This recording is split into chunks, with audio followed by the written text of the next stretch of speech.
Okay, quick gut check. The fast charging war is real and it matters to you today. Two plugs want the same parking spot in your life. NACS and CCS. One grew up inside Tesla. The other, CCS, came from a big group of car folks. For years, most non-Tesla cars use CCS in North America. Then, something flipped.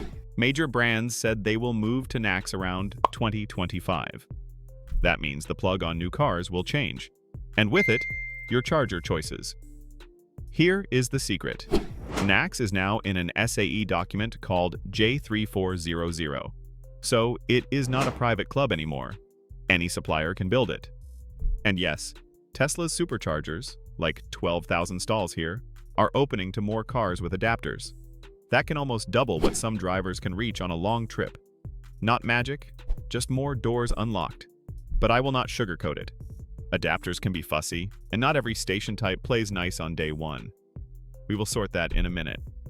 If this sounds like the kind of messy but real talk you want more of, that is what we do here at Recall Roadmap with Morgan, so yeah, subscribe if you want in. So, if you had to pick a plug today, would you go with the size and ease of NACS or the wide legacy of CCS? Stick with me, because the pins and power tell a bigger story next. Let me put the hardware on the table. An NACS is a small, tidy handle. Think travel toothbrush instead of a giant hairdryer. It uses the same pins for slow home charging and for fast road charging, with a simple Level 2 adapter when you need it. CCS in North America mixes a J1772 shape for home with two big pins below for fast juice. It works, but it is bulkier. In the hand, NACS feels lighter and less clumsy. That matters at night in the rain when your kid is asleep and your arm is tired.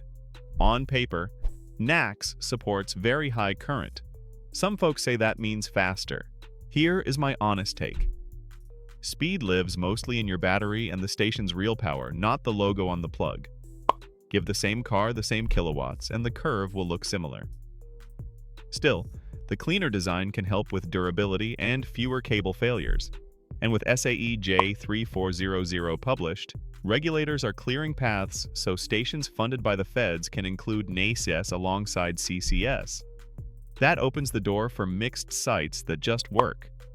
I used to think the biggest plug won the fight, but my back and my gloves say otherwise. Do you care more about raw peak numbers, or do you just want a handle that clicks once and charges every time? Because the adapter story decides a lot of that in the real world, and it is changing fast. Alright, adapters. They are the bridge while cars switch ports. Ford and other brands said their drivers could use adapters to reach Tesla Superchargers starting in early 2024. New cars with NACS ports follow around 2025. That means your current CCS car may get access to thousands more stalls with a hockey puck-sized dongle. Cost is in the hundreds of dollars. Not wild money, but not pocket change. Here is the catch. Industry groups warn adapters can add faults and limit current if they are cheap or badly made. So I tell folks to stick to automaker or certified units. Also, not every Tesla site or older hardware generation will be adapter ready on day one. Plan B matters. On reliability, Tesla's network has had strong uptime and a smooth start experience. But once third parties build NACS stations, they could inherit the same gremlins we saw on some CCS sites if maintenance slips. So watch the operator, not just the port. Paying should be easy. Tesla uses in-app and now more tap-to-pay readers. Some CCS networks still gate with apps, though leaders push for open payments so your card or phone just works.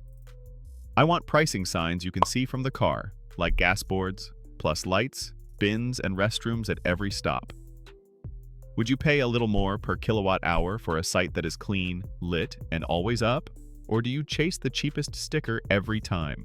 Because how you answer that shapes which network you trust on a road trip, and that leads to your roadmap. Here is how I would pick, and yeah, I argue with myself on this. If you road trip often, I lean NACS access now via a quality adapter and a NACS port when you buy next. Why? Reach plus simple handles. If you mostly charge at home, either port works fine, but I would choose the car that gives me both options at stations near my routes. Look for sites that show price per kilowatt hour clearly, have tap to pay, and post real uptime. Map apps can miss broken units, so check recent check-ins and keep one backup marked. Think of this like packing for a hike. You want a light bottle, a clear map, and a second trail in case the bridge is out. SAE J 3400 means the industry is lining up behind a common NACS design. But CCS is still here and will be for years, so no one is stranded. And if an adapter ever feels hot or acts weird, stop, move to another stall, and report it. If this messy but real guidance helps, hit subscribe, because we do this every week on Recall Roadmap with Morgan. Grab and save our charging standard compatibility guide so you can match your car, your adapters, and your road trips without guessing. Thank you for watching. And before you go, what matters more to you long-term? One plug to rule the map, or a promise that every site, any plug, just works like a light switch?